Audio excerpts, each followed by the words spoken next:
आज हम क्लास 8 के संस्कृत के प्रथम पाठ संगच्छध्वम संवध्वम को पढ़ेंगे। पाठ की शुरुआत में कुछ बच्चे अपने आचार्य के साथ बात कर रहे हैं। संगच्छध्वम इसका मतलब होता है साथ साथ आगे बढ़े। संवध्वम इसमें वद धातु है, तो इसका मतलब है हम साथ साथ बोलें। एक बच्चा आकर कहता है, नमस्ते आचार्य, अस्माकं विद्यालयस्य क्रीडोत्सवे पादकन्दुक्क्रीडायां वयं विजयं प्राप्तवन्तः। आचार्य नमस्कार, अस्माकं हमारे विद्यालय ने क्रीड़ा उत्सव में पादकन्दुक फुटबॉल के क्रीड़ा उत्सव में हमने विजय को प्राप्त किया है। वर्धापनानि अभिनंदन भवताम् अपि भवन्तः जानन्ति यत् भवतां प्रतिद्वन्द्विनः कथं पराजिता। वर्धापनानि स्वागत है, अभिनंदन है, अपि भवन्तः जानन्ति क्या तुम जानते हो, यत् भवतां प्रतिद्वन्द्विनां कथं पराजिता। हमने अब यत् भवतां तुम्हारे प्रतिद्वंदियों को कथम पराजिता कैसे पराजित किया। आम जानामि आचार्य, अस्माकं दलस्य क्रीडकेषु परस्परं सम्यक् सामंजस्य आसीत्, किंतु विपक्षी दले तत् न आसीत्। आम मतलब मैं, जानामि जानती हूँ, अस्माकं हमारे, परस्पर आपस में, सामंजस्य मेल मिलाप, तत् मतलब वह।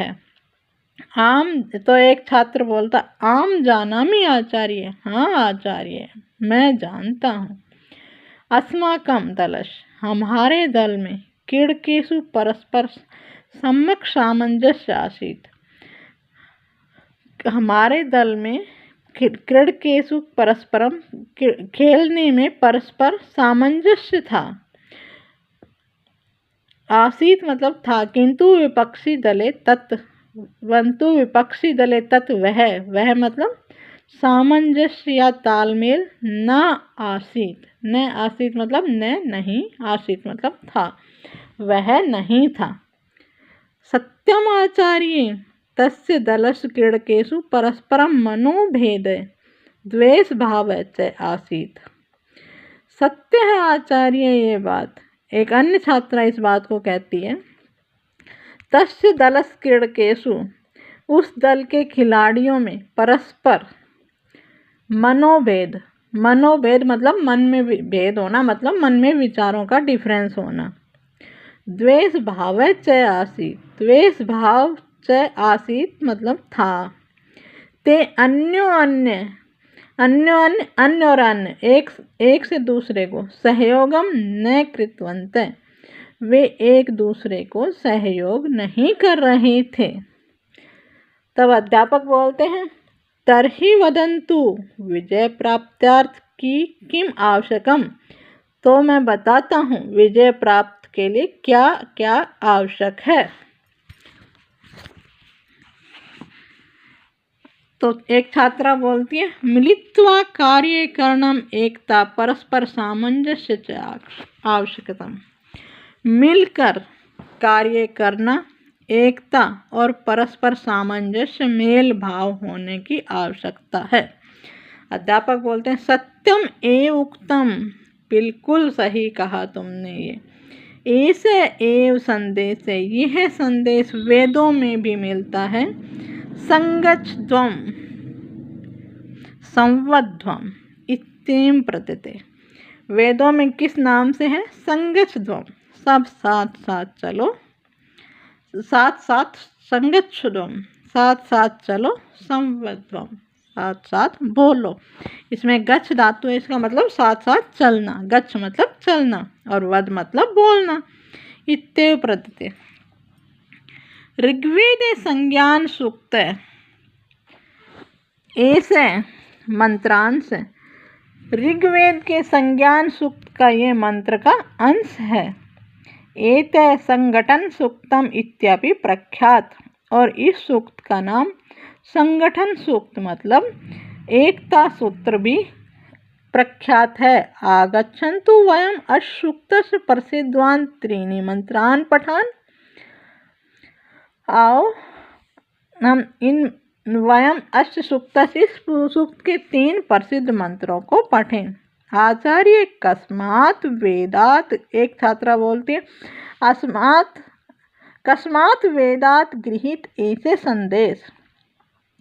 वेद कैसे हमें यह संदेश देते हैं या कैसे ग्रहण करवाते हैं। कैसे अस्य अभिप्राय, और इनका क्या अभिप्राय है।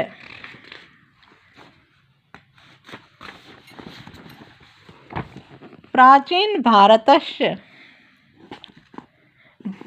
भारतीय ज्ञान परंपरायां वेदे साक्षात् ब्रह्म मुखानि श्रुता पवित्रतां दैवी वाक् इति मन्यते।